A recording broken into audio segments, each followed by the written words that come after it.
gratitude for the time you have taken to come over here, facing odds like traffic, distance, your own busy schedules, etc., and have participated in the lecture series. We definitely look forward to a closer association with you in the future.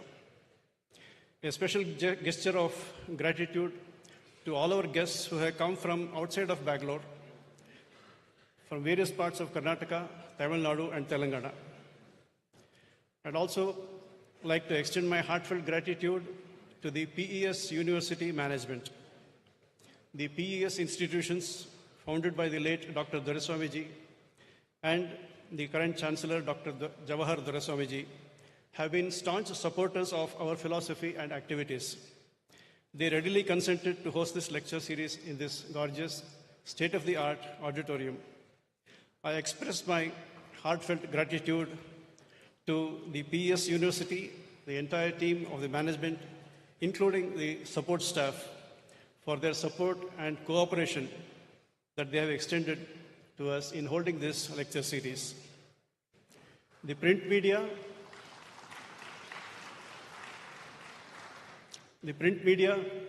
electronic media, and the social media have all played a pivotal role in carrying our message to the outer world. I express my sincere gratitude for the cooperation we have received from all the media houses, reporters, journalists, for the support they have given us during the conduct of the event. I express my gratitude to the local administration, the police department for the security arrangements, and all those personnel who have directly or indirectly contributed to the smooth flow of the program. Thank you.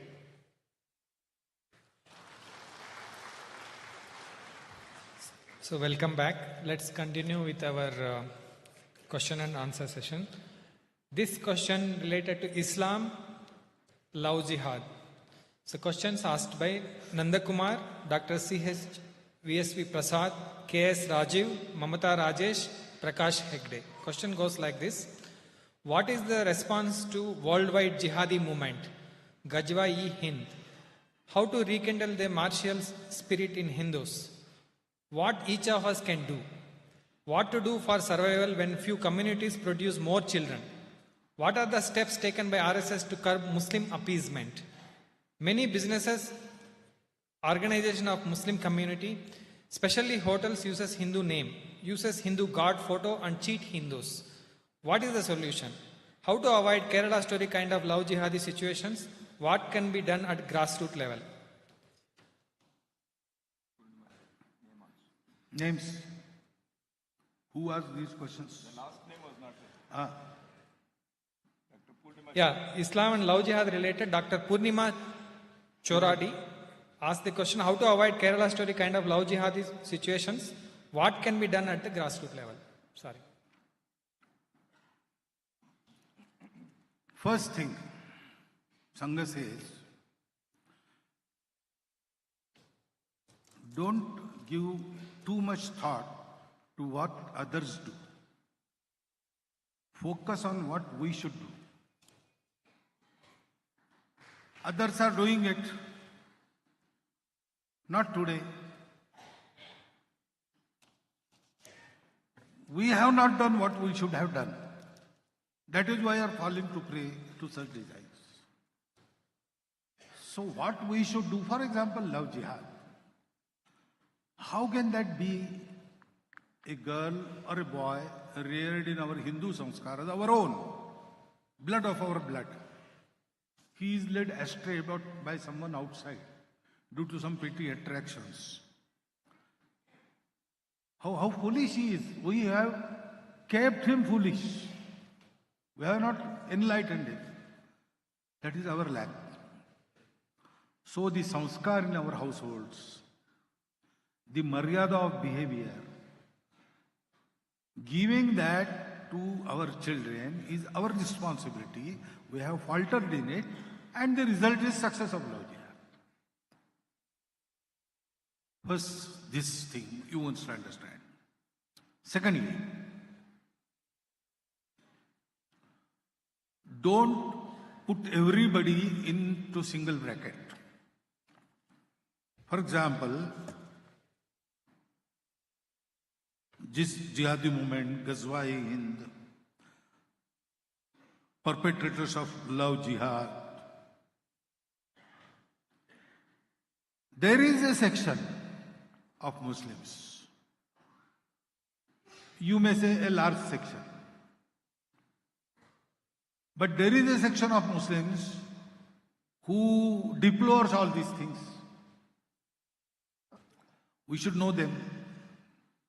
We should keep them in contact, because if you want to defeat someone, you must know him. And when we get to know the Muslim society as it is today in Bharat, there is clearly a section, they are small in numbers, but they don't approve this. There is even bigger section who say this is not what Islam has recommended.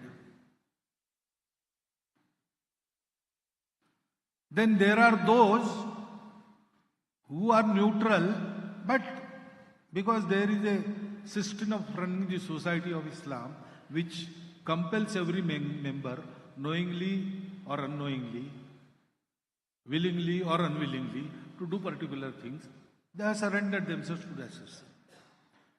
But really they don't have any ill will.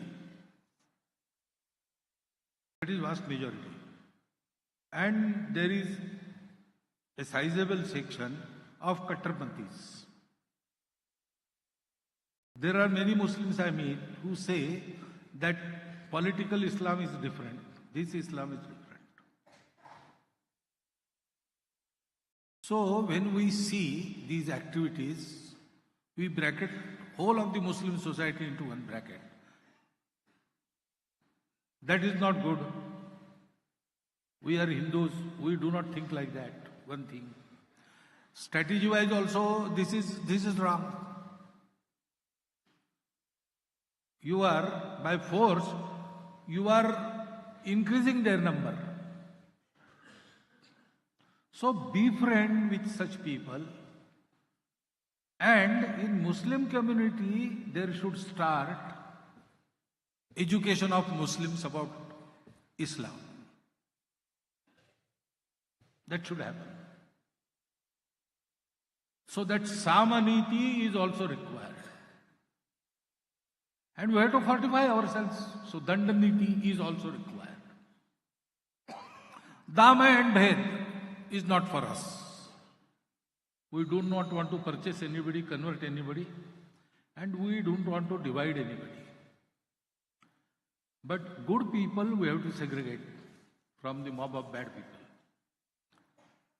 So, first fortify ourselves, divide anybody. See, there are no weak spots in our fortress. We are strong. The wrongdoers must fear that if I do anything wrong, there will be a retribution. And at the same time, there should be confidence that if I don't do anything wrong, there is no harm from the Hindus. Hindus are very good people.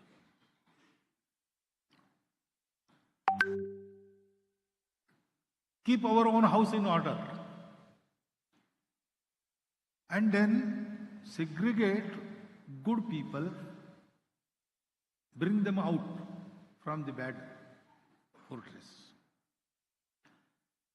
We have to do this. So, what they do, let them do it. They cannot do anything to us. That sort of strength we have to build. Bhim was taking his meal, and Bakasur came and started beating him. Bhim said, okay, let him beat me. What will he do? He cannot do anything to me. I am hungry, I will first take my meal. So he finished his meal and then took samachar of Bakasura. That type of strength we must have. Na bhaya deta kahu ko, na bhaya janata aap. ऐसे हिंदू को देखकर दुष्ट धरावे आप. और दुष्ट कौन है और सुष्ट कौन है इसका भेद करना चाहिए, उनको अलग करना चाहिए। सबके लिए एक प्रकार नहीं हो सकता। और treatment should be different for different people, ये हमको करना चाहिए, तो इन सब का इलाज होगा। आ गया। Next question is on Hindutva. Professor Basavaraju, Vice Chancellor, MG Suraj, SL Gangadharappa IAS, R. Vijayan Nair, Nirmal Bhatt asked this question. Hinduism seems inclusive, whereas Hindutva seems exclusive. How is Hindutva different from Hinduism? Why use Hindutva when there is Hinduism? What is the problem to establish All India Hindu Sanatan Board? Any plan to bring all Hindus together under one umbrella to say India is Hindu Rashtra? How can we bring back Sanatan culture in every walks of life? How can Hindu religion be simplified from its complexity and structure for young generation to get connected to it? The second related question, Srinivas Rao, Satish Kumar, Suhas Mohan, industrialist, Dr. Preetham Hurkadli, Dr. Ashish B. Acharya, MS Arun Kumar, MM Koravi, Amrutesh GS, Dr. Venkatramana, Hemalata Yadki, Dr. Murali Mohan, Ashwin D. Bonsle asked this question.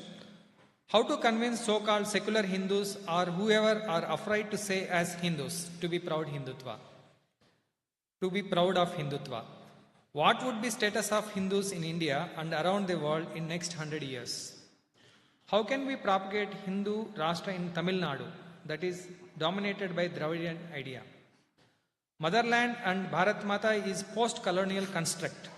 We should rather promote name of King Bharat after whom our country has been named. Please share your thoughts on this.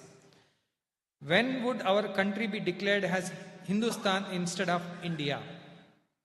How long it will take to make Akhand Bharat?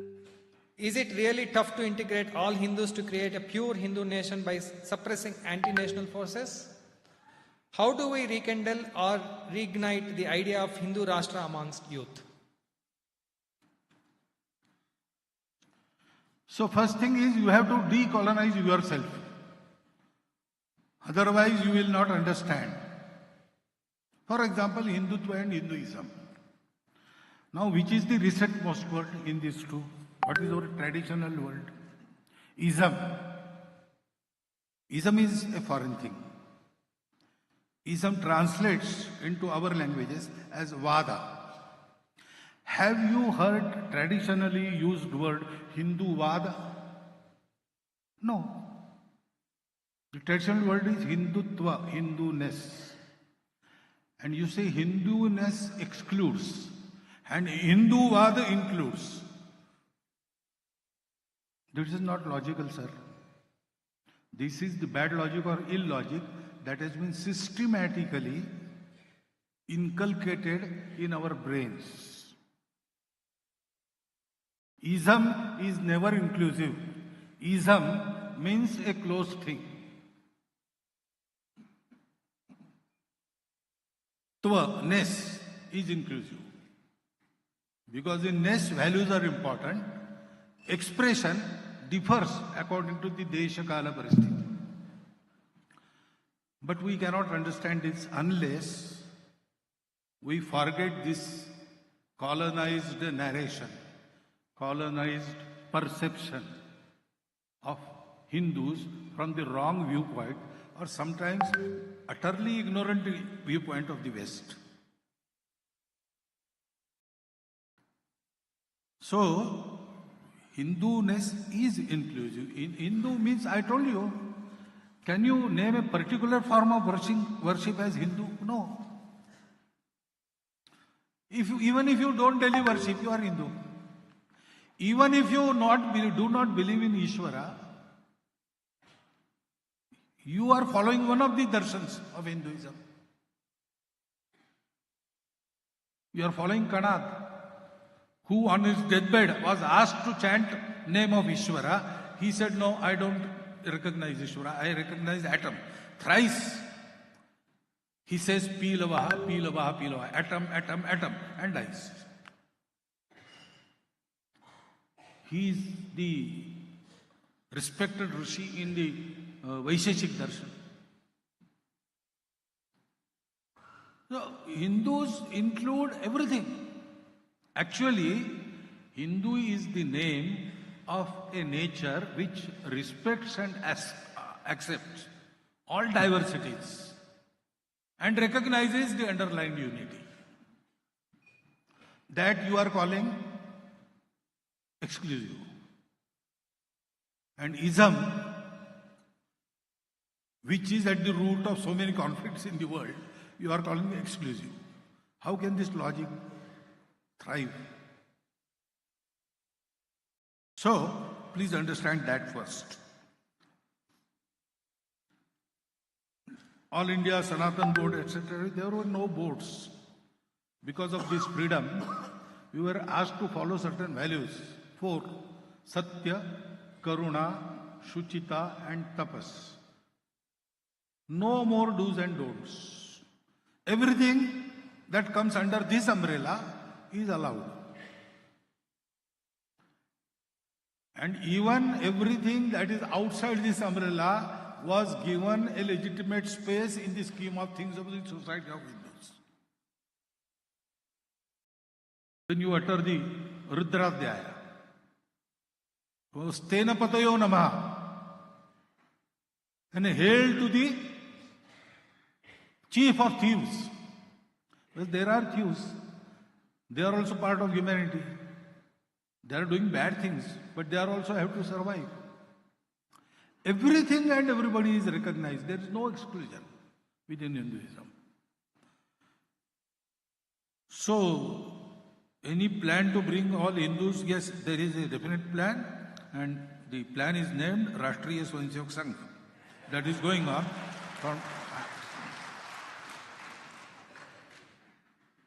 How can we bring back Sanatan culture in every work? We have to act, we have to demonstrate that culture in our own life. Dharma and Sanskriti, they become influential, they spread through our behavior. Pratyaksha Vyavhar. They are not the things of theory. They are practical things. You have to practice them. Preaching doesn't help. You have to practice them. Hindu religion simplified. There is no religion in Hindus. There are Hindu religions. Religions who say that our is one of the ways. There are all other ways. We recognize them. They are good. They are true. We accept them. Ours is also the way, and we are fast on our ways. We stand fast on our way. But we respect all other ways. We accept they are also the ways which will take us to the same goal. The religions of this nature are Hindu religions, but they have their own name. Shaivism is there, Shakta, Vaishnava, Saura, Ganapatya. And they go on increasing, new things come. Now Sampradayas they come. There is no end to it. There are so many ways. So, simplifying Hinduism is this. Act on truth, be compassionate, keep your heart and mind pure, keep your bodily practices also pure. And whatever you do it for this. For example, Sanatan Dharma. Buddha has defined yesterday, I told you, Sabba papasya akaranam kusalasya upasampada satchitta pariyodapanam. Ete buddhanusasanam. And Buddha also called this way Sanatan Dharma. There is no recommendation of particular worship, particular book, nothing. सीधा ये बताया ऐसा आचरण करो. These 4 values, they are termed 5 pillars of religion. 4 pillars religion के, 4 पैर श्रीमद् भागवतम में, इन 4 पैरों पर धर्म खड़ा है. ये जिसके जीवन में है, वो भगवान को माने न माने, वो हिंदू है. और इसलिए हमारा व्यवहार इन 4 मूल्यों के आधार पर अधिकाधिक उत्कृष्ट करना, यही सनातन धर्म के प्रोपोगेशन का है। सेक्युलर हिंदूज, ये सेक्युलर शब्द हमारे कॉन्टेक्स्ट का नहीं है। सेक्युलर शब्द relates to the state. There was a conflict between Pope and King, who is dominant, and their domains were decided. That the material world, this life will be under the King, and life after that, the spiritual temporal life, that will be under the Pope. Pope will not interfere with the state, state will not interfere with the religion. For the state, all religions, they are immaterial. So, secular Hindus, it doesn't fit. Hindus is an attitude. And with that attitude, if one runs a government, it is always secular in that sense. Every way is equally respected. So, Hindu states have always been secular. Since before the history, up to this, our newly independent Bharat. We were secular. We sected. Pakistan didn't become secular. Bangladesh became free from Pakistan, but it reverted to the Sharia state. And in spite of all the bloodshed and all the acrimony created at that time, cool-headedly our constitutions makers made our state secular. Why? Because they were Hindus. So, if honestly secular Hindus are there, you need not bring them back. They are already there. Hindu, by his constitution, always opts for a secular state. Individual nowhere in the world is secular. He has got his own opinion, his own way of worship. Scientists worship science. Communists worship matter. The Gnostics, they worship form of God they like. Individual cannot be secular. But state has to be secular. So every Hindu has his own religion. But as a state, Hindus are secular. And what should be status of Hindus in India, that depends on Hindus. We are citizens by constitution. We have all of us have equal rights. That status is decided. But practically what status we enjoy depends on our character and our strength, Shakti and Shiv, and Jnana. We should be engaged in the efforts to always increase our strength, increase our character, increase our Jnana. Then we will enjoy this status in Bharat. That depends on us. We don't want to propagate Hindu Rashtra. Propagate, you mean prachar. I don't think Hindu Rashtra needs any prachar. There is already Hindu Rashtra in Tamil Nadu also.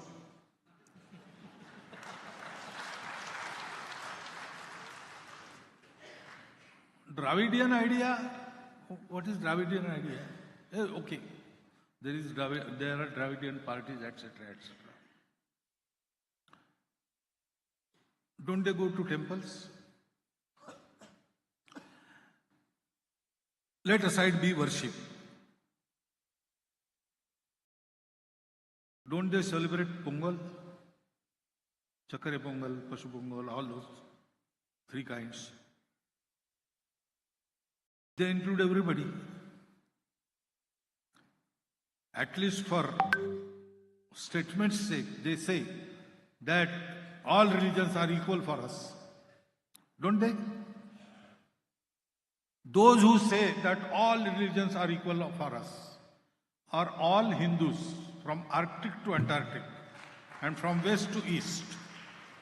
All those who proclaim this, by their attitude they are Hindus. They may know it or they may not know it. So, yes, it is a political atmosphere created by some adherents of a specific political ideology, etc., etc. It doesn't prevent them to be Hindus. Look to them as Hindus. You will understand them better. And then you will also be manage them better.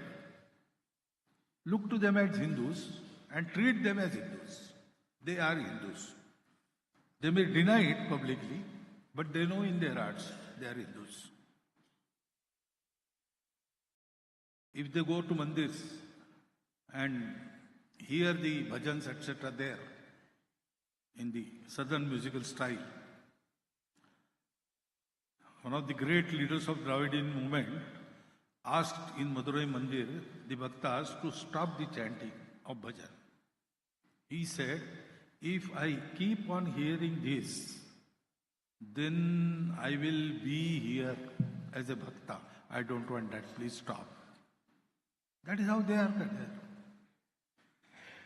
By nature they have been made Hindus, don't worry, they will not go anywhere. Motherland and Bharat Mata is not post-colonial construct. It is wrong. Vande Mataram was banned by British. Do you know this? If it was their construct, they would have promoted it. But they banned it. Since Vedas, there is Bharat Prasasti in every scripture. Kalidasa has sung of Bharat. All other are Bhogo bhumis. This is the Karma bhumi. Atrapi Bharate Deshe Jambudvipe Mahamune. All this has been there. In Ramayana you will get geographical and ecological description of whole Bharat. In Mahabharata you will get that. In Prithvi Sukta there are two words. Mata Bhumihi, Putroham Prithivya. We are sons of the Bhumi. All Bhumi, all earth.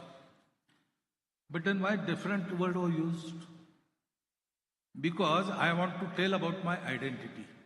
Mata Bhumi. Everybody's Mata is Bhumi. Who are you? Putro Aham Prithivya. I am the son of Prithvi. Prithvi means the land which was made arable by Raja Prithu. That is Prithvi. Which was the land? It was Bharatvarsha. Bharatvarsha has been addressed with different names during the long course of our eternal history. And every time, this Bhumi is Vishnu Patni, Prithvi is Vishnu Patni, and we bestow our respect and our devotion to her as Mata. This is not post-colonial concept. It is purely Sanatan concept. Bhumi, all land. Prithvi, Prithvi. Wherein there were many kings. Swasti Samrajyam, many mode of governances. Ramrajyam, Bhojam, Swarajyam, Vairajyam, Parameshtam, Rajyam, Maharajyam, Samanta Paryayi, Sarvabhauma, Sarvayusha. In spite of all this, Prithivyam, Samudra Paryantaya, Ekarati iti. On this land made arable by Prithu, till the shores of sea, we are one nation. That is also Sanatana concept. Don't go to that colonial history. Please come out of it and learn yourself as who you are. Become what you are. Then only you will be understand the world and Bharat. Is it really tough to integrate all Hindus to create pure nation by suppressing all international forces? Please try to do it, then you will understand. What should I tell you about this? We are at it and we know. If you are at it, you will also know. If you are not at it, please come and help us. Then you will know all the difficulties and easiness, everything. So we have to talk to people, befriend them, make them understand all these things. How long and when would our country? That is a matter to be told by an astrologer.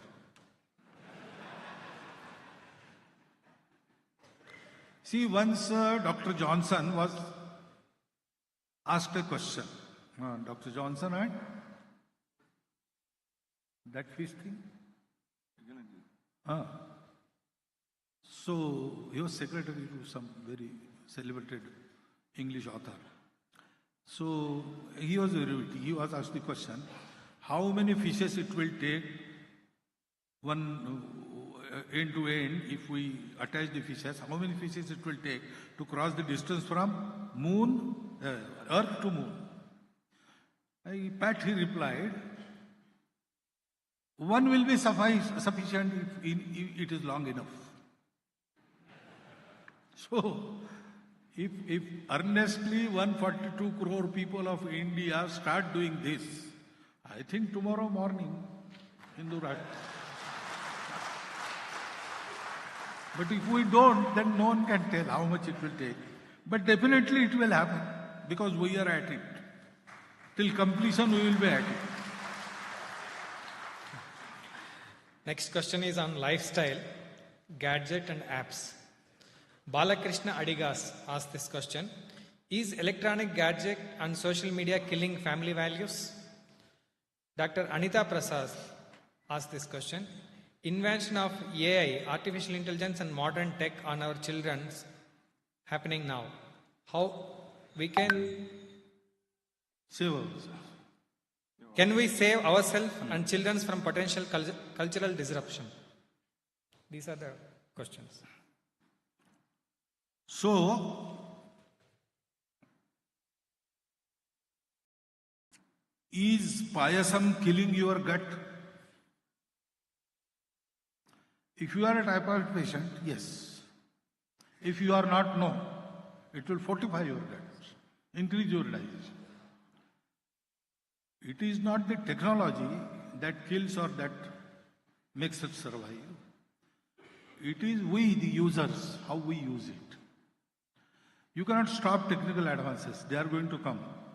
Man is hungry for knowledge.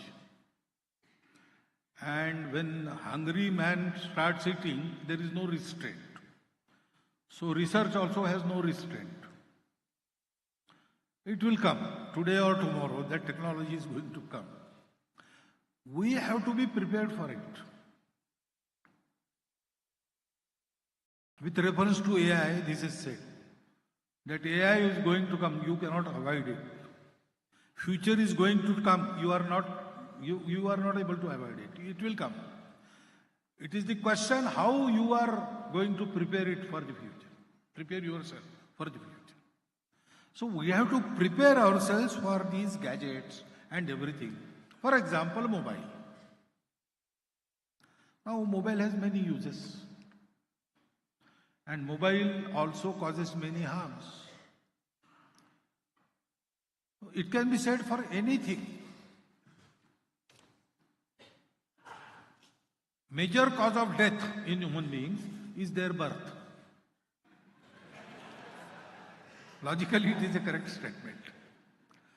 It is not a question of birth and death. It is how you use the time in between.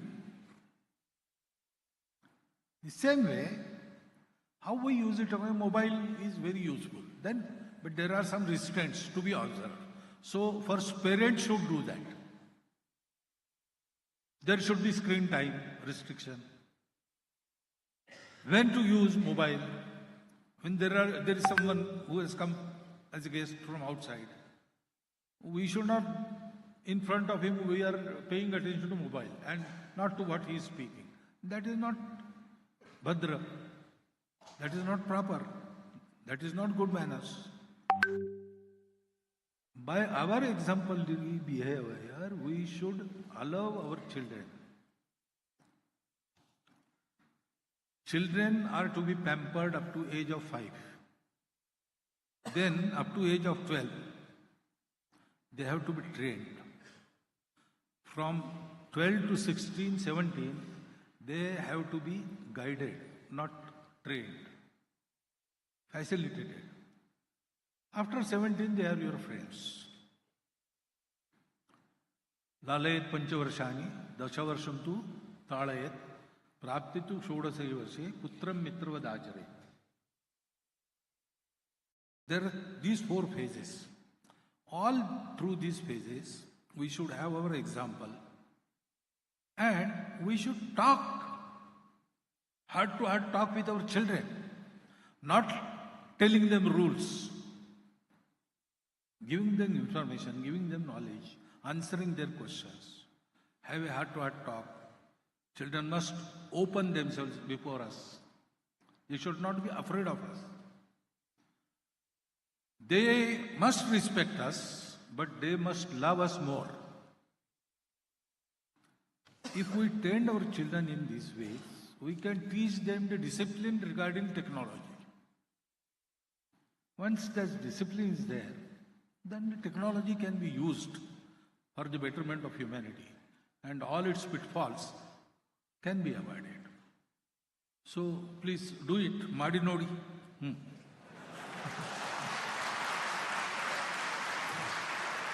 Related to food and health, Dr. R.B. Tiwari, how can we reduce consumption of ultra-processed food as it is unhealthy? What is the role to educate the children about good nutrition? Satyanarayana S.V., Abhay Chabbi, Dr. D. Shankar Kumar, educationist, Ranganath Sadashiv, ITG asked this question. How to improve health in rural population by adoption of hygienic and healthy practices? How can Bharat imbibe character yoga across all sections of the society?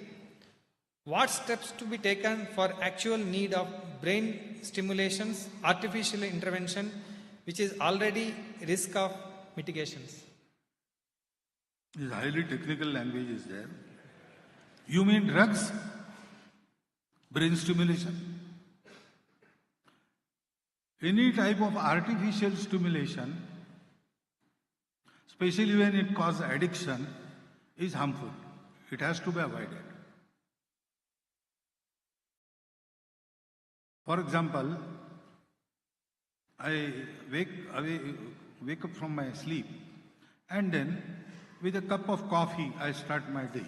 Okay, but is that cup of coffee a necessity or amenity? If it becomes necessity, then it is harmful. So, we have to see all these things in light and we have to educate our children, even educate adults. All these things are for the pleasure of human beings. They should not become master of human beings. And there are certain things which must be completely avoided. A cup of coffee and cup of tea can be forgiven. But drugs, they cannot be. Because once you start, it is, you go ahead always, you never return. So better not test poisons. This education, this vivek should be given. And when we preach, we have to practice it first, because the young generation is very skeptical now. It asks questions and it screens everybody. So there should be no hypocrisy. In our household, we should maintain some atmosphere of sanskara, maryada, our language, our behavior with each other. So children automatically learn this by seeing. And as I said, up to 12 years of age, their basics becomes crystallized. Once that is on sound footing, we need not worry. He may go astray, but he will definitely come back. He will definitely come back. We have to prepare him in our household till that age. Whatever you can teach him, that is the limit. After that, if you try to teach him, he may go and be rebel. So, all things, good nutrition, ultra-processed food, don't bring it home. Another thing is friends. So the guardians also have to discuss it among themselves. When you start discussing, you will get this experience. Parents excuse these harmful habits. They avoid confrontation. Many of them do not know what happens. So we have to be assertive in these matters. And everything has to be done with love, not with anger or reaction. Actually, I should not be telling you this. I am a pracharak. I don't have household. You know it better. But what so many people who have households tell me that I am putting before you. So there should be love, but there should be no pampering. Some discipline has to be maintained, and discipline is maintained to its best when you exert it with love, not by merely strictness. You appeal to the understanding of the individual. Then he thinks and he observes this on its own accord, on his own accord. Atmanushasana, that has to be brought up. ये सब घर में करना पड़ेगा, तब इन सब बातों की बात होगी. फैमिली वैल्यूज क्या है वगैरह वगैरह, ये सब एजुकेट करना पड़ेगा. और हम उपयोग कर रहे टेक्नोलॉजी का, उस पर मर्यादा लानी पड़ेगी. Then only this can happen. This question, all questions related to environment. Dr. Lingaraju Yale, Earth Scientist. Dr. T.C. Taranath, Vice Chancellor, Hassan University. Dr. V.G. Reddy, MS, retired DHO. So, Lingaraju sir and T.C. Taranath, they have asked this question.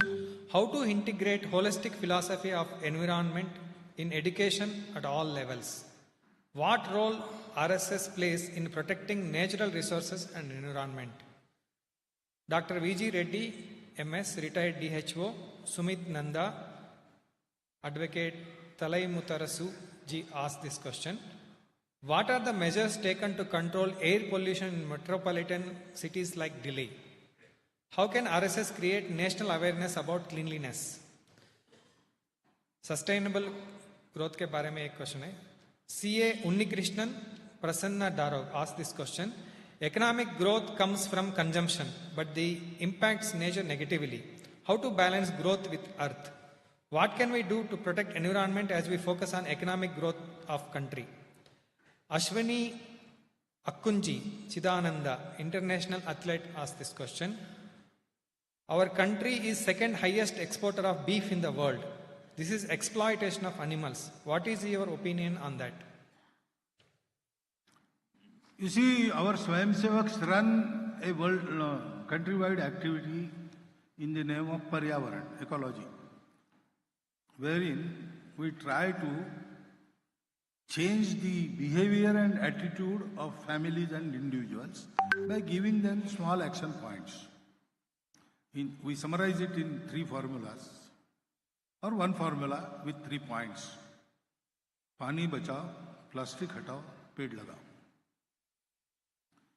Because all damage to ecology that happens due to wrong habits and attitudes. And right from policy to individual behavior, correction is necessary. Policy will be changed only by public pressure, but then public has to correct its own behavior. So this activity, it doesn't focus on policy change, it asks families and individuals to change their habit. But at policy level also, some intervention must occur, and that intervention on the side of environmental protection should increase. But there has to be simultaneous coordination with the development. Progress and ecological preservation are not two opposite things. They should go hand in hand. So we have to invent such techniques For example, all the techniques which exploit stored energy should be avoided. Maximum use of flowing energy. For example, we say green, so solar energy.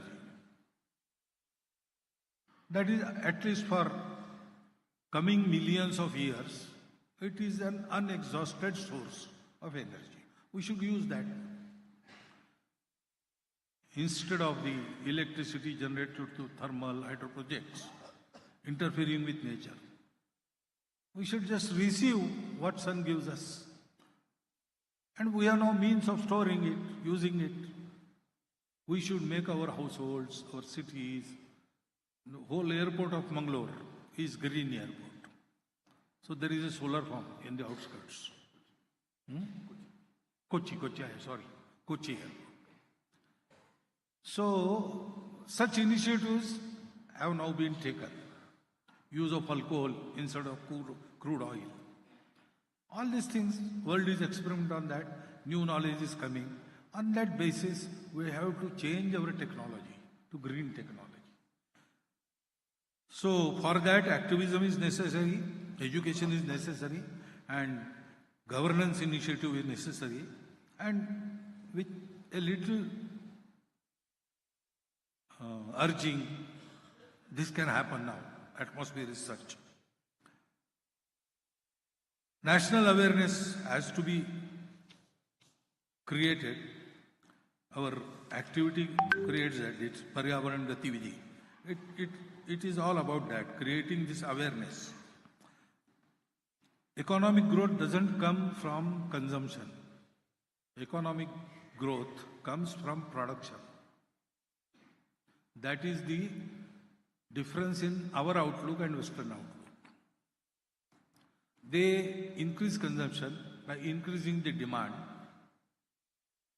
so that prices will increase. So inflation. All economy runs on that basis. In our method, by mass production, we decentralize production, produce abundantly and use sparingly. So mass production, production by masses, abundant production, just distribution, and limited use. Sanyamit upabhog. If this happens, then production is abundant, there is ample to consume, but consume is itself limited by restraint. So it doesn't harm human beings as well as environment. So that is how negative impact on nature is avoided in our method. This is the method to balance. About cleanliness, yes, in general, for example, we go and use some school for our class, our varga. In that field, we are in demand. The schools say, come and have your camp here, because wherever we go, we make the campus clean. Some small repairs also we perform on our own and leave the campus better than it was when it was handed over to us. This type of behavior everywhere. In our Shakha also, cleanliness is the thing. The Dhwaja Mandal, orderliness and cleanliness is the required thing. So Mukhya Karyava and our Pravasi Karyakartas are keen on it. Everywhere they go, they see. If this is not happening, they will ask these ones to do it. That is why, first time after so many years, after Gandhiji, that Swachhata Abhiyan was started by our Pradhan Mantri. Because he was inculcated with this value since his childhood. Gandhiji was there. Gandhiji was from Gujarat. So in Gujarat, natural education about this was there. And in Sarsanghchalak, he went through the behavior of all these values. So we increase this awareness in our Swayamsevaks, and now that we are going to public with Pancha Parivartan, this will happen in public also. Because in family, Kutumba Prabodhana, one of the things to educate is cleanliness. In Paryavaran, the cleanliness is very important. So we are taking this to society after the centenary year on a large scale. That will happen. Regarding beef, I once asked the minister, how come you have now come to power and beef is still exported? The minister said that beef is not gomouse. We are very strict on that. If gomouse is found for sale in exports, we cancel the licenses, we fine them, we are very strict about it. But other meats, for example, buffalo meat, that is also termed as beef. So in our columns, that beef word is used for all these meats. That is why it appears that we are exporting, but we are not. Legally it is banned, and where we are strict, our vigilance is there.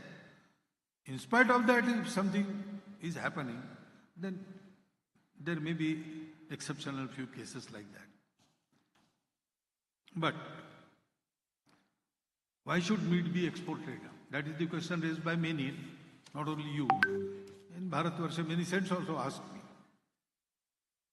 So, vegetarianism must be projected in the government policies also.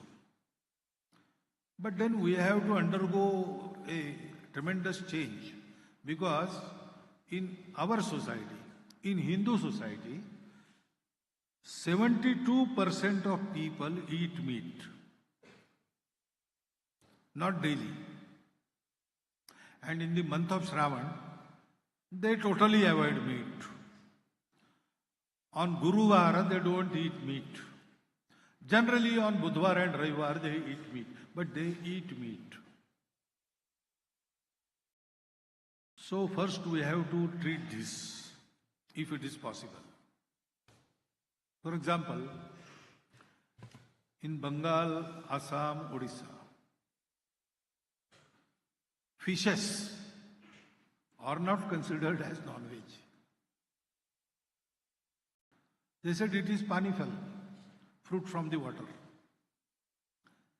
Because once upon a time, there was no production of dals, chana, arhar, tur, urad. They were not grown, waterlogged soil was there. So there was no other protein source. So traditionally they developed habit of eating fishes. Now the situation has changed, but habit doesn't go. Many of you must have pierced ears, because in our childhood we used to wear some rings here, kundal. Now rings are no more, but holes are there. Like that habit continues. So we have to bring about this change also. Then these things will happen automatically. Without that, if we insist on this, there are many answers ready with the government and administration people. They can answer your every question. So first we should bring about some change here, and then we can ask pointed question and get the right answers. I beg your pardon, we are running out of time, but there are so many questions to be asked. As long as they are ready to sit, I am ready to sit and answer. So next question is related to women, especially questioning RSS. This question is asked by Ramya K. Dr. Geeta Manjunath, startup founder. Hemalata R. Yadki, textile business. So the first question is related to RSS, asked by Ramya. What efforts RSS is making to bring in more women for helping to shape value-based and harmonious Bharat? Dr. M. Gayatri, ENT surgeon, asked value system-based question. In coming decade, what role does RSS envision for women shaping harmonious, value-based, self-reliant Bharat? So both the questions related to women and for RSS. Third question. So other questions, how do you plan to eradicate gender bias against women? Do we really need to announce Beti Bachao, Beti Padhao and women empowerment? As truly speaking, men are lacking values on these and they need to be empowered to understand about the topic. The other question is, young urban women are increasingly alienated from our Bharatiya values. They don't want to marry and have children. How to instill Bharatiya values in them? So, this question is for RSS. I think I have answered this question today. Already. Huh? First one? Yes. But you should also ask RSS, not Rashtriya Swayamsevak Sangh, Rashtriya Swayamsevak Samiti. Because they are doing this job. And by agreement, we keep our organizations separate, parallel, helping each other. So, if they say that you take over this work, we will gladly. Because we think as Sangha or as Hindu, our Bharatiya Mahila Drishti, we have a particular view, and from eons of experience, why men and women are there, we have to sustain the world. We are individuals, okay, but we thrive because humanity is thriving. So you have to sustain it. And therefore, what is the role? Men and women, they are equal and complementary. Except the differences nature has kept in their bodies. There is no other difference. Intellectually, mentally, they are equal. They are not opposite. They are complementary. And without their cooperation, nothing can happen. Who is superior, who is inferior, that is a wrong debate. Both are incomplete without each other. This should be understood first. And therefore, our attitude to treat women as either a Devi or a Dasi will not do. Yes, we respect them as Matru Shakti, Devi, Jagat Janani. Okay, that's all right. But we have to treat her like this and not worship her. Educate her, enable her, and allow her equal participation in all the affairs. At all the level, leadership level, decision level, execution level, everywhere, unless women participate equally, emancipation of Bharat is not possible. Then another thing we have to keep in mind that Purush is nobody to cause upliftment of women. It is the other way. It is due to women that men get uplifted. Shivaji was there because Jijamata was there. Pandavas were there because Kunti was there. Ram was there because Kausalya was there. Ram was there because Dasharatha. Nobody says this. Nobody says that Shivaji was there because Shahji was there. No, nobody says this. Because that is the fact of life. Mother is the first teacher. Mother is the maker of human being. She gives shelter, she gives food, she gives sanskar, mental makeup, intellectual makeup. All this is, and women have special ability to do this, which men lack. So all the things that men can do, women can do. And all the things women can do cannot be done by males, purush. And therefore, Vivekananda said, he was asked by a long interview he gave about Matu Shakti of Bharat, womanhood of India. And last question he asked, so what is your message for Indian women, Swamiji? So Vivekananda answers, no, I will not dare to give message to Indian women.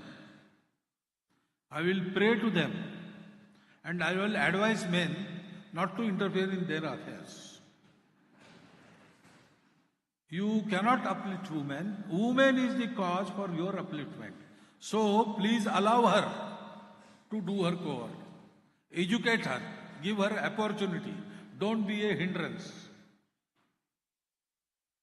Cheer her. She will do everything Mangal. So I don't have a message. And you also don't make that daring thing. Don't dare to message a woman. That is how he answers. That is our view.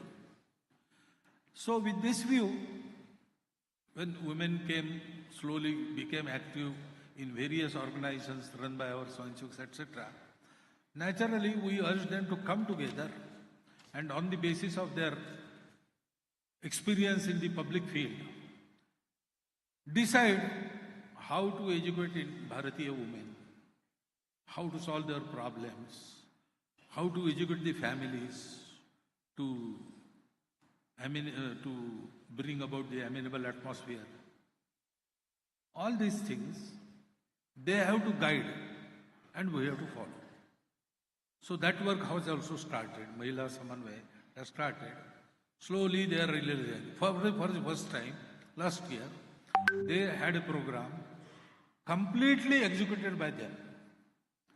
Of course, to help, we deputed our persons there, but they had no other work than standing there with folded hands and wait for the instructions, which they never got till the end of the program. Everything was managed by, at 500 places, there were the sammelans, conferences of leading women of that district. And about 6 lakhs women participated in that, all the leading women. So now they are confident. So the other day, their leaders, they assembled in Bengaluru, in Channanadi, and they had their conference. About 300 such workers were there. And they were asking us, what are we going to do during your centenary? What is our job? So we asked them, please help our Swayamsevaks and do whatever else you think on your own. We have you sanction. So they will take the lead and they will do it. We are there to help, if at all help is needed. Otherwise we won't interfere. Because our interference will cause some disturbance. We don't want that. I think everything is answered in this question. Yes. This question was also asked by Mr. Chandru Iyer, Diplomat, British Deputy High Commissioner. Urban women are, Yeah. that is the burning problem today. You see, this is a result of lack of education. The one thing, why we are here in this world. Extreme individualism says, it is your own free will, do as you want. But there is no really free will. What we call free will is restricted by our brain. Ask the neurological experts, they will tell you. What we say free thinking, it is limited by our construct of our body. Unless we go out of this cage of body, mind and intellect, we cannot really have free will. So there is a limit to free will also. There is limit to everything. There is limit to limit also. That one must understand. So when we are here, our life depends on everything, so many things. So many things have to go on, then I can live. So I have to be sheltered by my parents in my childhood. If I lose that shelter, then it affects my life in a particular way. So single parent children, orphans, all these problems are there, and they have deep scars on their minds of these situations.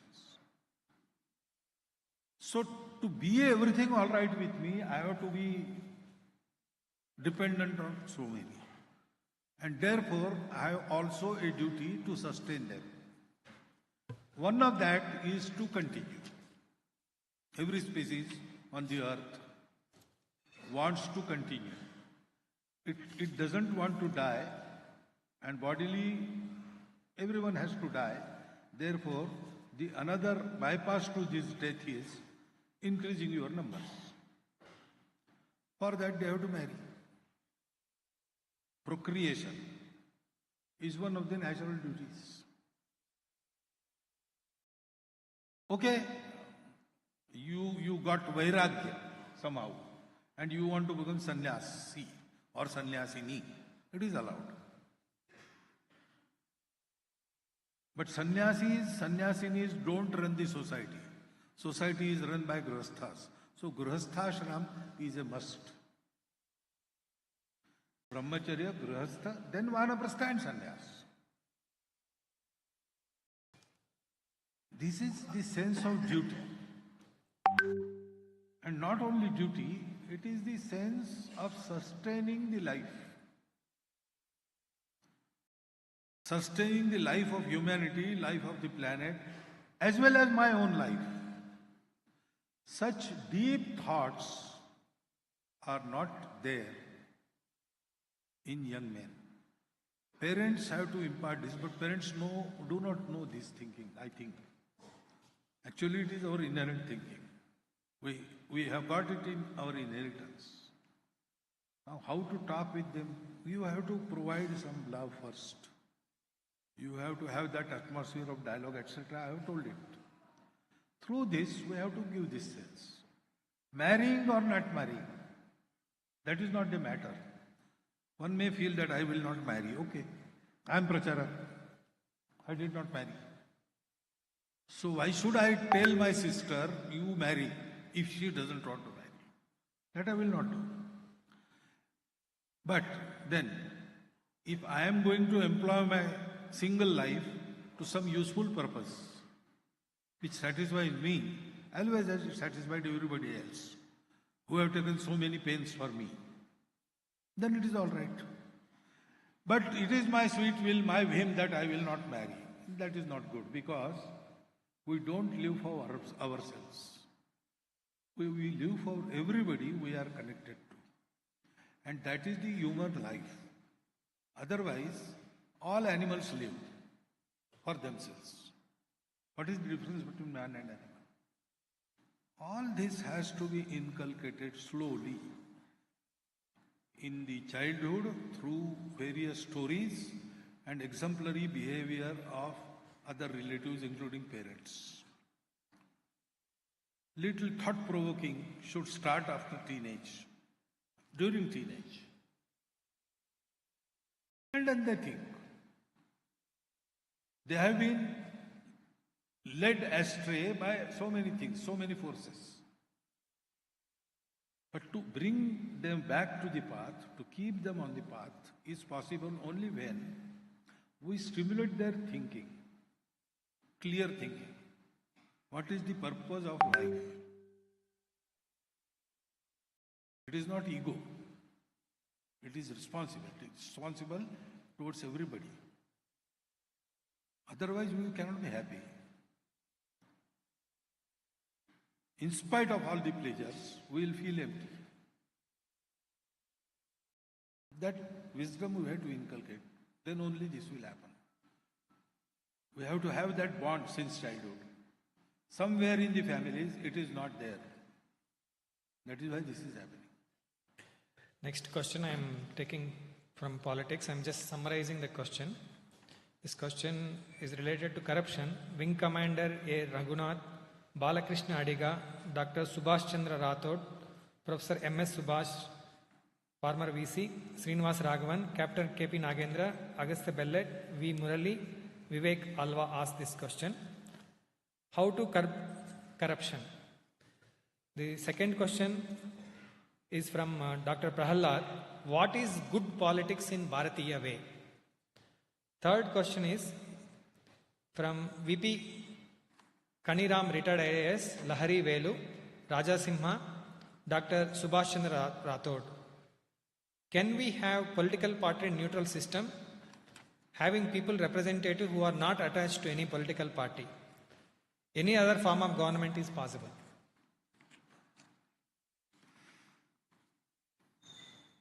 So, party free, that is one form, but very difficult to sustain. Actually, party denotes the perspective. For each topic, there are different perspectives. There are different opinions. And opinions are represented by parties. So parties are going to be, because there are so many men, there are so many thoughts, so many opinions. But we had a tradition so that there will be not debate, not vivad, shastrarth. All the opinions, all the facets of the questions will be discussed, and goal being the same, and everybody being honest to that goal. By logic, things were resolved, and yes, okay, this is also one aspect, this is also another aspect. These two can be fused in this way. Like that, a sahamati, consensus, used to evolve. So, there was not bahumati, there was sahamati. Samanam mantra samiti samani, samanam manam, saha chittam esham. That saha thing was very important. So, good politics, seeing the present scenario, good and politics become contradictory words. But that was not always the thing. There can be good politics, wherein every politician says, I am here to enlighten about a particular viewpoint about the same thing. And honestly, we all want to bring about some good towards humanity, towards my nation, towards the people I represent. And I believe in honesty of others. So though their opinion is different, my opinion is different, we can evolve a consensus by discussion. Because logically, if one thing is found correct, being honest, everybody will agree with it. And so there will be a consensus. And that consensus will be finally opinion of everybody after discussion, once decision is made. That can happen, but for that human quality has to be very superior. So we have to try first for that. We throw our representatives amongst ourselves, from amongst ourselves. So in a way, our qualities are reflected in our leaders. People get the government they deserve. So to deserve more, we have to increase our own quality. Good politics is a possibility only when there is good society. That we have to do. And when we do this, automatically corruption is uprooted, eliminated. Because corruption resides in minds, not in systems, not in opportunities. They are always there. Systems are always there. But individual corrupts them due to his attitude. The honesty is the quality needed in politics. And that honesty comes from two sources. One of the two or all the two? Both. One of the two is from my own innate sanskaras. I am an honest person. Whatever environment I was, I will never compromise with my honesty and truth. And secondly, general atmosphere of the country, of the society. Our society is honest society. It will never compromise with truth. If this happens, honesty is assured, corruption is eliminated from the politics. So next question, again I am summarizing, related to dharma and culture. This question is asked by T.S. Nagabharana, Theatre and Films, Mr. Shivananda Hegde Keremane. How to protect and promote art and culture? How to educate people about culture, translating scriptures into regional languages? Temple administration by government only now. How to change it? Which section? So next, dharma and culture. So you are not taking some questions. For the restraint of time, he is censoring. Okay? How to protect and promote art and culture?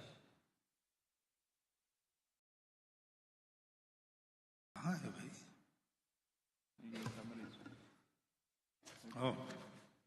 Art and culture. So art and culture should given some incentive by the governance as well as by the society. So if society gives shelter to art and culture, then the governance has to follow. In olden days, there was Rajas who gave Rajashraya to Kalakars. Now, government also has got schemes. But then there are many hurdles there. We all know of that. So, primarily, we have to give some uttejan, some protsahan to arts. So classical arts or classical music, our style of painting, all these things, we have to go and give them big hand. If they figure prominently in public life, then government also requires to care for them. And we can put pressure on the government.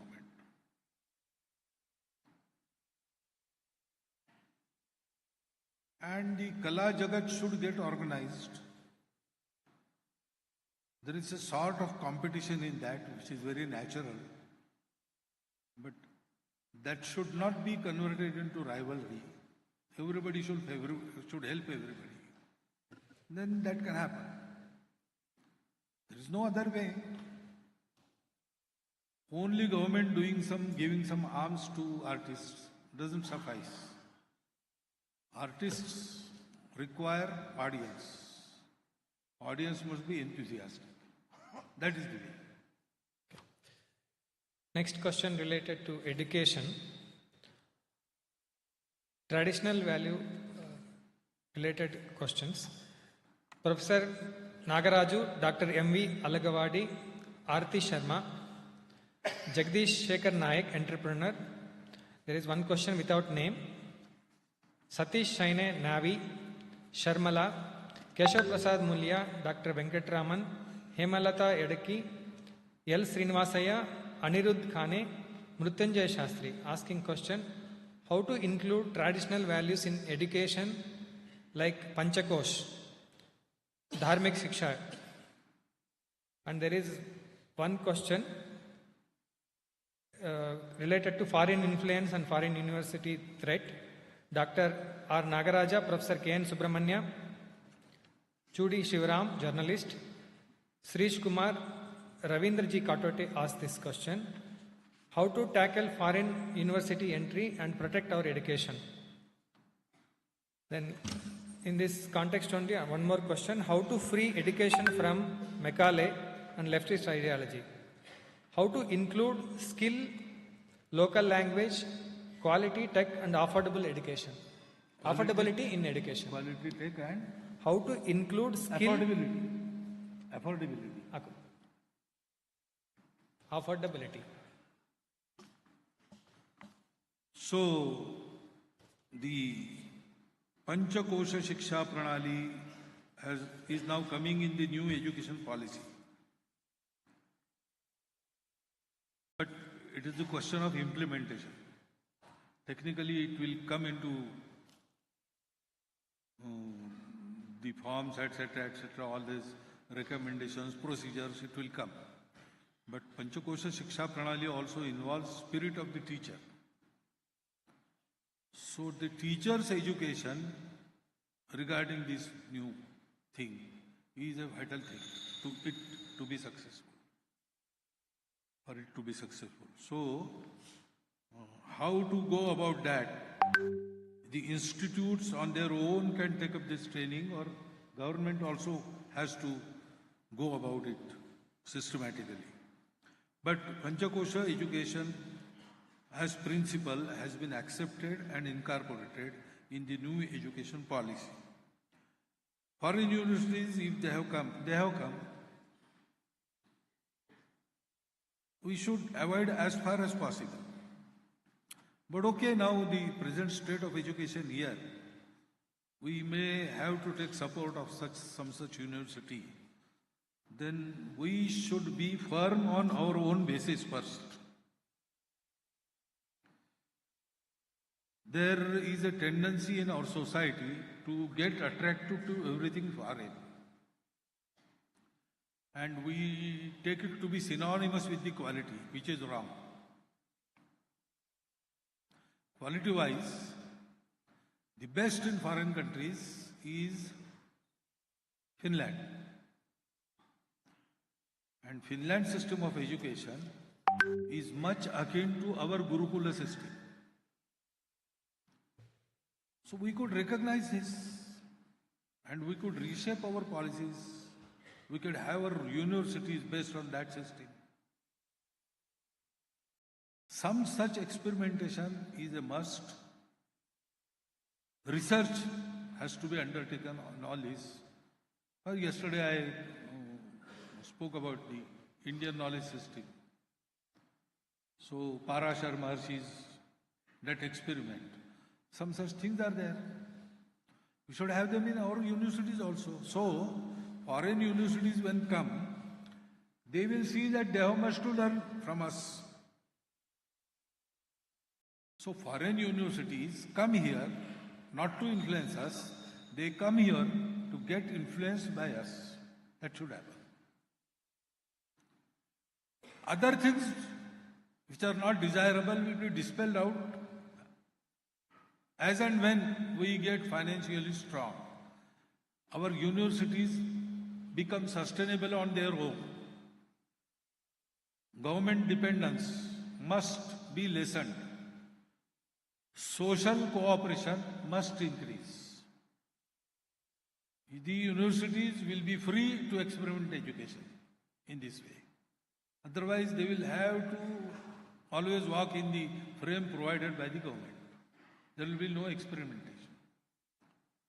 So this autonomy of the universities depends on the social support they get. That should happen.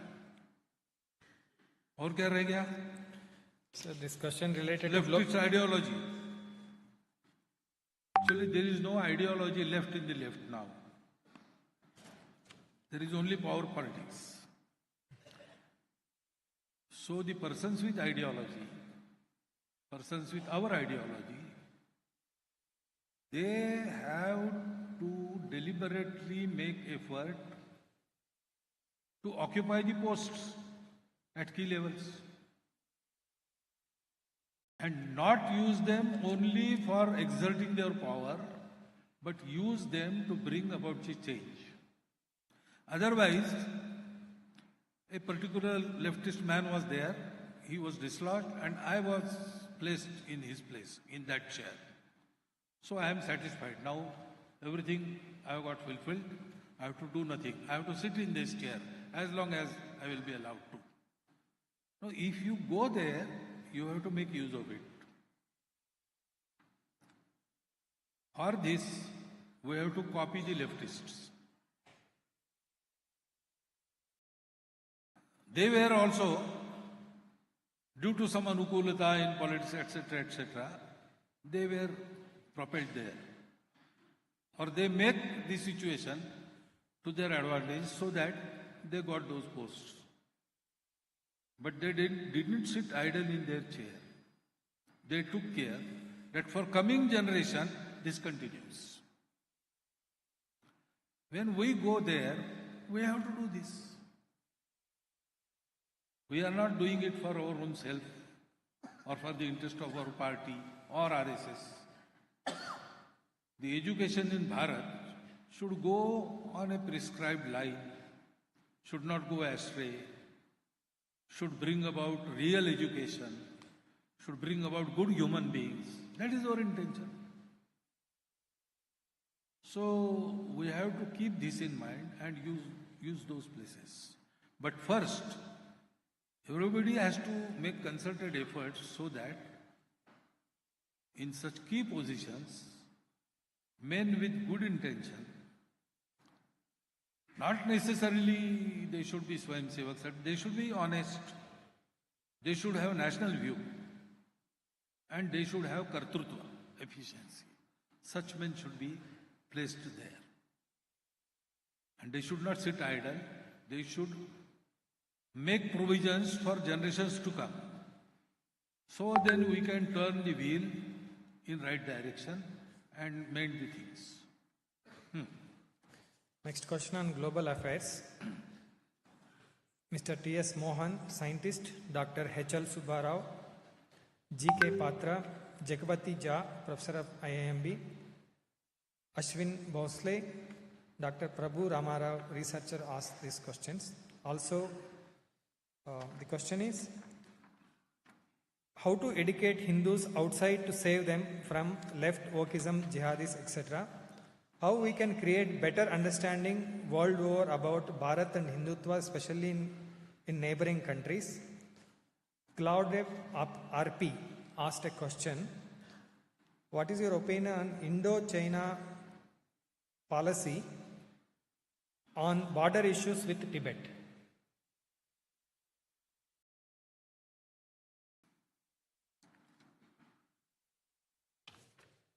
So,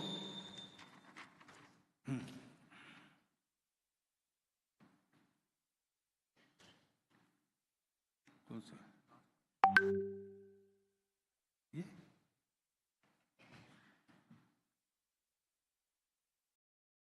This is okay.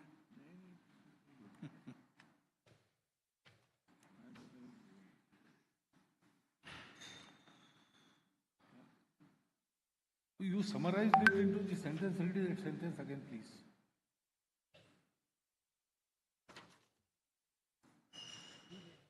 Where is it? No. This. Already that was. Not there here. It was came in a list. No, that is his. This one, no?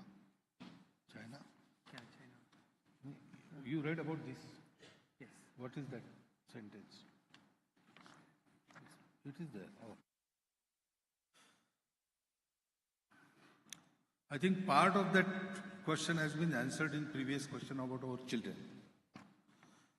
You see, we don't have information about what actually wokeism is, what new left means, what is deep state, what is cultural Marxism. There is literature coming out about this. So our intelligentsia and academia should study about it. We feel that there is new thought and there is no, it is not like that. It is a well thought out scheme of the failed left to yet impose their dominance over all the systems, all the countries. For that they invade the systems and they corrupt the dialogue. the discourse. And they sort of try to brainwash. They keep young generation into some lull.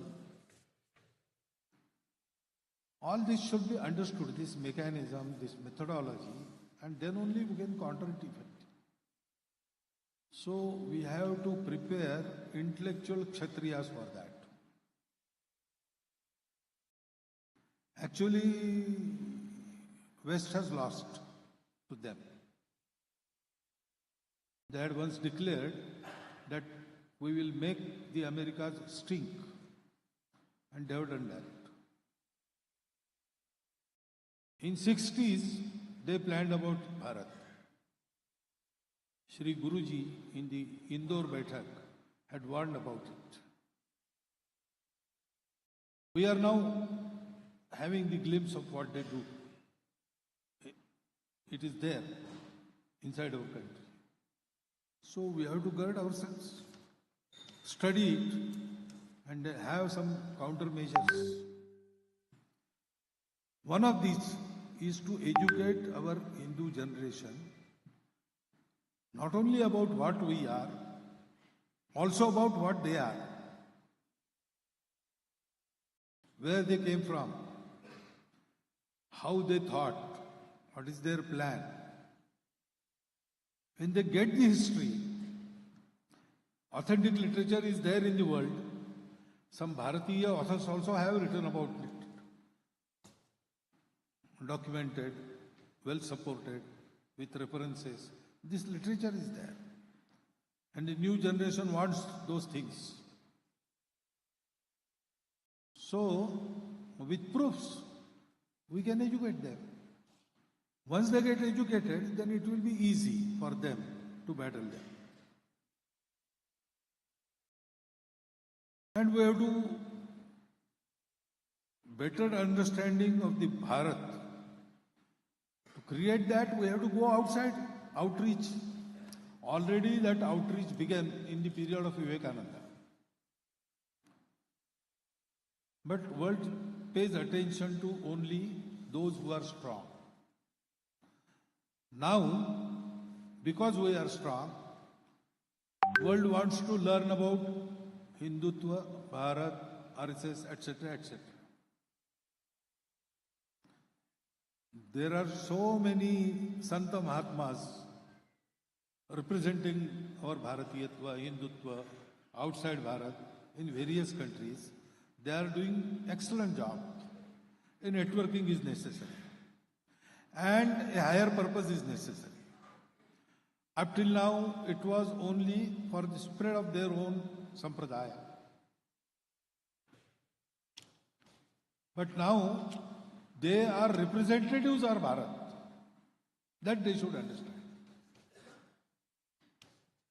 Many have started doing this with this understanding. People to people interaction, communication, various functions, intermingling, exchange programs, they need to increase. Government will do its role in its own way. But those who can, in the society, private institutions, they also with this intention should contribute to this effort. World wants to know about Bharat. World wants to learn from Bharat. Our activism is necessary. It will happen. If we do this, it will happen quickly. Otherwise, it will take its own course. But it is bound to happen. Indo-China policy, the policy regarding foreign affairs is never stationary. But direction is there, it is definite. What is our direction? Being Bharat, we want to create friendship with everybody in the world.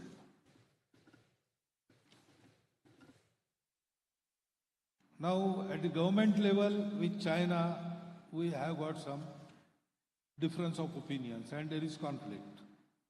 And we are not sure, or some of us are very sure about the intentions of China. It wants to dominate. It wants to gobble up. In 1950s, they had a vision of Greater China, which includes the neighboring territories. They have gobbled up Tibet. Now in our border also, they are creating disputes. Then rising Bharat is not in their selfish interest. So naturally, they will try to curb rise of Bharat. Controlled rise of Bharat they will prefer. All these things are there, complications are there. So we have to be strong. We have to have always keep a deterrent with us. But we don't want conflict with anybody. We don't want any injustice in the world. And we want to have that strength which will keep China at bay, politically also and intention-wise also. We can restrain China. But we will not exert bossism or keep China under our... like that. No, we want to be friends on equal terms. That is our natural tendency. This intention comes out of that tendency. So we have to balance all this. So we have to have it strong. At the same time, we have to be honestly polite with China. We are, by our nature. Let us see how it develops. We don't want conflict, that is true. But we must protect our sovereignty. This is a circus. Every government has to perform. And up to now, the foreign policy has been fairly successful in this, that we can say. Let us hope it continues to be successful and keeps peace between China and Bharat without Bharat sacrificing its borders. This question is on media and narrative. Dr. U.B. Pavanaja, Wikipedia becoming more anti-India, plan of RSS to counter it. Ajit Hanumakkanawar, do you read newspaper, follow social media? Your views on current media scenario. How media can play a role in making the Bharat as Vishwaguru? I have to read newspapers because I have to keep in contact with present scenario. There are many media, there are also persons who meet me and tell me, but I read newspapers, I don't go on social media.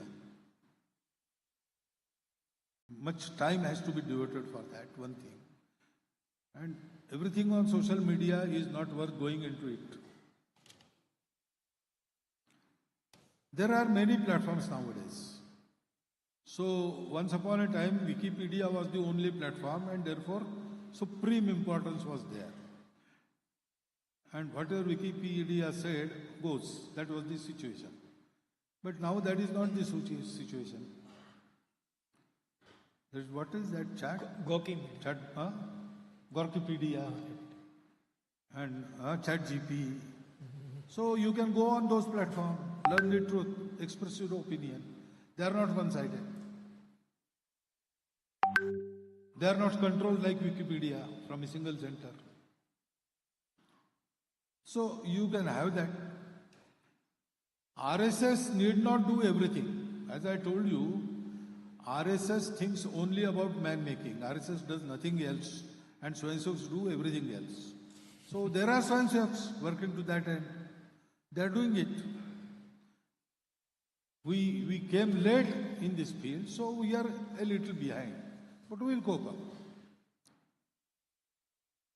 Media has always been a platform which is expected to educate the people. But the commerciality has crept in.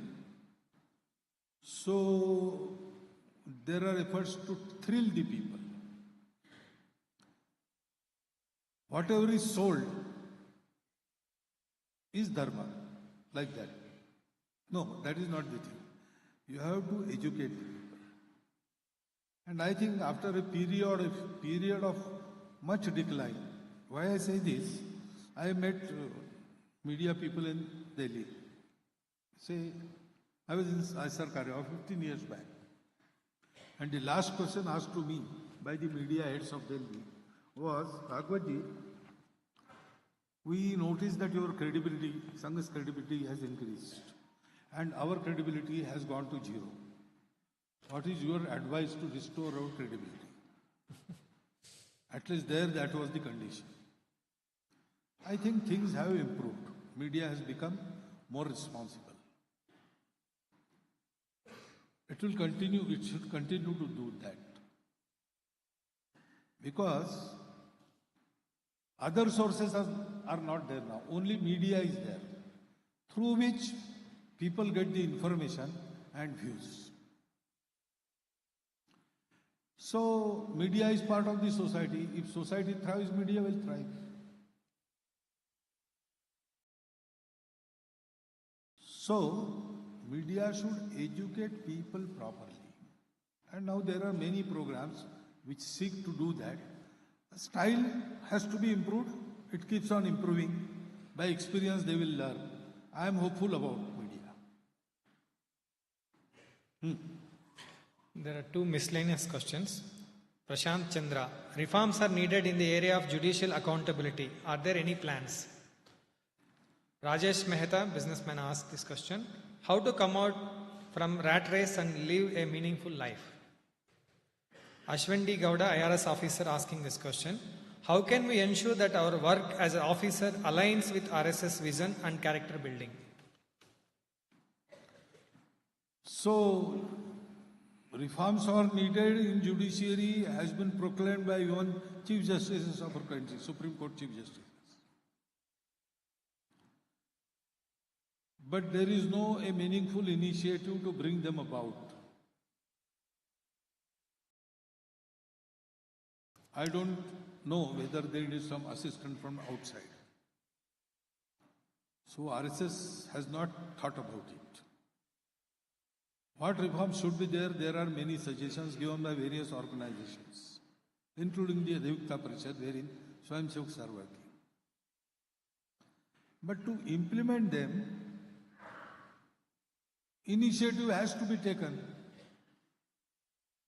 And judiciary being the one of the columns of our democracy, which is free, which is not dependent on government, and it has to be free. The initiative must come from the judiciary itself. Otherwise, right from judicial system to jurisprudence, many voices have come, and many of them were Chief Justices of High Courts and Supreme Court, that much improvement, radical improvement is also needed. So it is needed. RSS can only say this, that this has been said, and these are the directions indicated, and there was Hindu jurisprudence, there was our own jurisprudence, and at present it seems to be superior to available systems. All this education we can do. But actually, to happen, the initiative must come from the proper people. How to come out from the rat race and live a meaningful, come out of the rat race and live a meaningful life. That is the only way. How there is, no, you just stop running.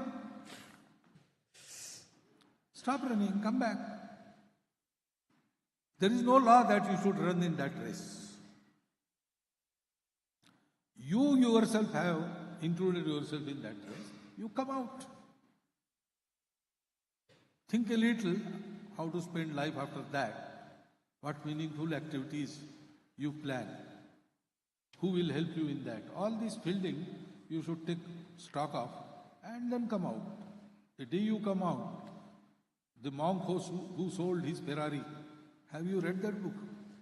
Read it and do it in the same way. Just leave it. I want to leave it. How should I go about it? No, don't think about that. If your resolution is pakka, solid, just step outside, turn around and come back. That will happen.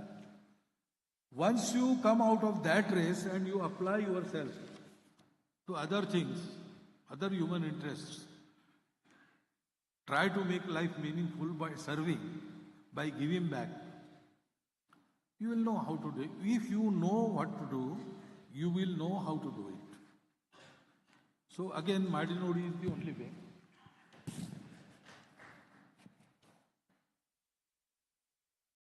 In any walk of life, excellence, honesty, dutifulness brings about alignment of what you do to the RSS work. National outlook. Yesterday I said, if you are doing anything good, you are unofficial member of RSS. So as an officer, you have to be within the rules. You have to stick to the rules. You have to establish the rules. You have to be dutiful. You have to be honest. And you have to do your work excellently for the good of the country. Then you are in alignment with RSS. Actually, you will get this experience. If you do like that, someone will come and ask you, are you from RSS? Definitely. So we have come to last question on Sajjan Shakti, co-passengers in the nation building. The question is asked by Sundar Madakashira, Kedarnath Sattar, Dr. Prema, Mamata Rajesh, Harish Shanbag, Mamata, Ashwin Gowda, Prasanna Kumar, and few more persons. As a Sajjan Shakti, how can we integrate RSS value into our day-to-day lives? We would like to associate in nation building activities. How can I join Sangh and contribute to best of my potential in spite of our busy personal and professional lives? So what are RSS values? Deshabhakti, Pramanikta, honesty, Anushasan, discipline, Utkrishtata, and teamwork, Samuhik. These values you inculcate in your work. Secondly, if you want to learn these values, you can join our Shakha. For some reason you don't have time. Then what time can you spare? And what is the field of your ruchi, your interest? We can give you that type of work. There are so many things now Swayamsevaks are doing. You can join any of them. So it is your choice. RSS proper is Shakha, man-making work. But then you have to give time for it. Initially 1 hour Shakha, and after that, at least to run a Shakha, 1 hour more. So minimum to become RSS Karyakarta is 2 hours daily. If that is impossible, you can come weekly, you can come monthly, you can come for the programs, and you can help Swayamsevaks in many other things. You can become the member of the organizations wherein Swayamsevaks are working. Or if you have any work going on, you can be in line with other Swayamsevaks who are doing that type of work. You can have cooperation and coordination with various institutions wherein Swayamsevaks are working. If you have a plan, you can be assisted by Swayamsevaks. If you have time and you want a plan, we have a plan. That formula was told to the youth activists. If you have a team, we have a theme. If you have a theme, we have a team. So fortunately, after 100 years, RSS is in a position to give you an opportunity of your choice, according to your taste, according to time you are ready to spend. So please keep contact with the local Karyakartas of RSS. In Sangha, the manner is reverse. In other places, you have to attach with the top person. Then things will happen. In RSS, if you attach yourself with me, nothing will happen. If you go to our Ghatnaik in Shaka, immediately everything happens. Because as we go so-called up, and RSS, there is no up and down. We are in the eyes of the society. I am at the top.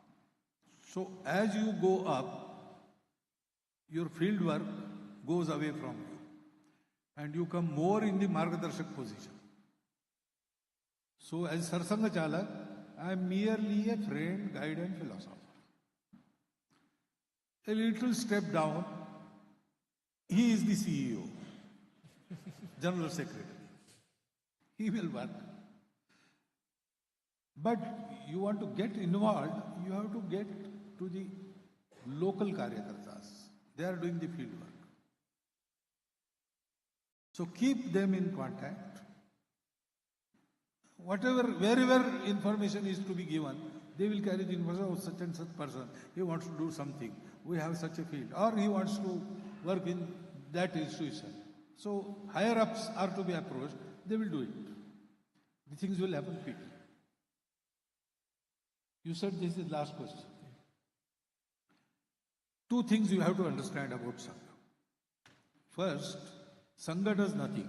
Swayamsevak leaves nothing else. Leaves nothing under. They do everything. They do it separately, independently, and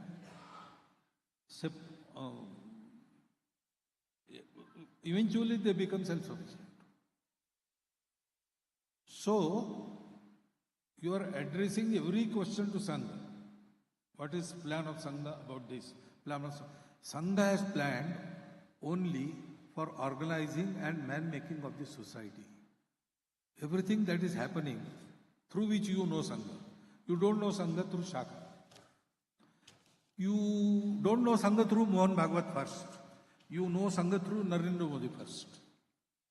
Naturally. There is no fault of yours. Or you go to service activities. No, Sangha is a service. Sangha is man-making organizations. Service institutes, Seva Bharati, etc. It is the doing of Swayamsevaks. If you want to understand proper Sangha, you have to understand Shaka. But you want to contribute to Sangha Shaka or Sangha work. Anywhere in these works, if you give your contribution, it reaches Sangha.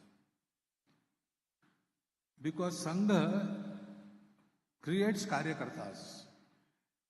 And they create the Karya. Sangha work is creating Karyakartas. Sangha Karyakarta does the Sangha Karya, and that is Sangha Karya. अपने पवित्र हिंदू धर्म, हिंदू संस्कृति तथा हिंदू समाज का संरक्षण कर हिंदू राष्ट्र की सर्वांगीण उन्नति इस संघ कार्य. And therefore, when Swayamsevak says, I am Swayamsevak for this purpose, in his Pratijna. In our Pratijna, there is no mention of Shaka. And in our Prarthana, which is famously known as Sangha Prarthana, there is no name of Sangha. Rashtriya Swayamsevak Sangh is absent from it. Because it is Bharat Mata's Prarthana. Sangha works for Bharat. Sangha doesn't work for itself. Tera Vaibhav Amar Rahema. Hamadini Char Rahena Rahe. So you have to understand this. Everything that has been done by Swayamsevaks. There may be glitches and faults in that also. And discredit will come to Sangha because they are Sangha Swayamsevaks. It is very natural. But understand that Sangha applies itself exclusively to man making. That much share of this credit we owe. The credit all goes to the Swayamsevaks who are doing it, and Sangha does not want that credit.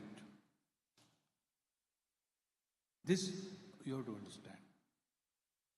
Secondly, the Sangha Karya is actually not for Sangha. It is for us all. Actually, it is Sangha is against giving contract.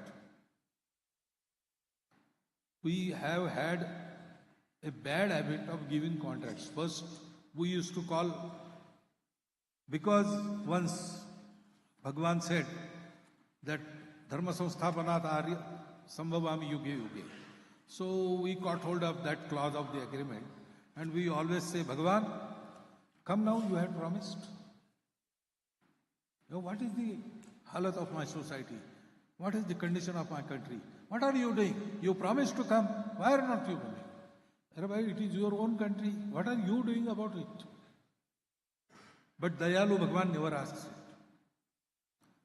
And then Bhagwan stops responding.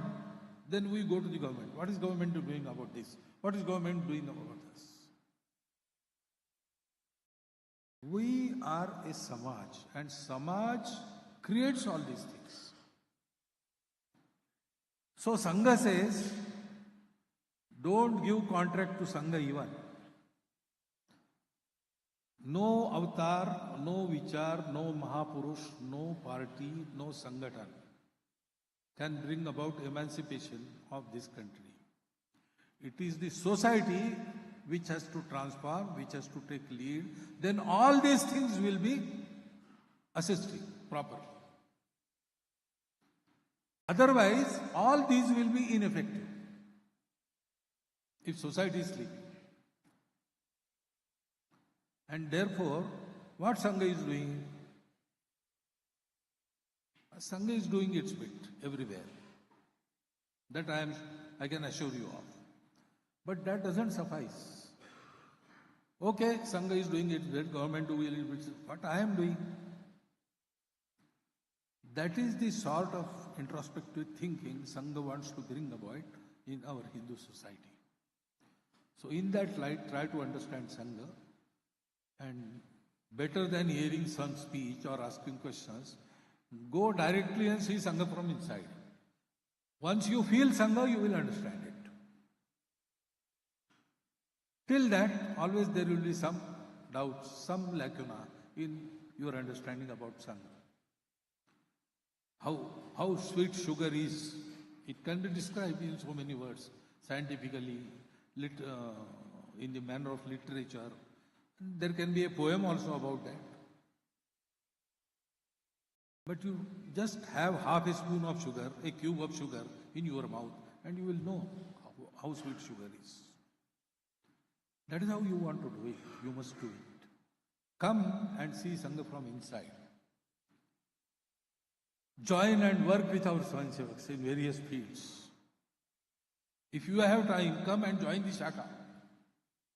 Then you will understand Sangha perfectly. And it is so vast a concept that understanding it goes on. I am Sarsanghchalak.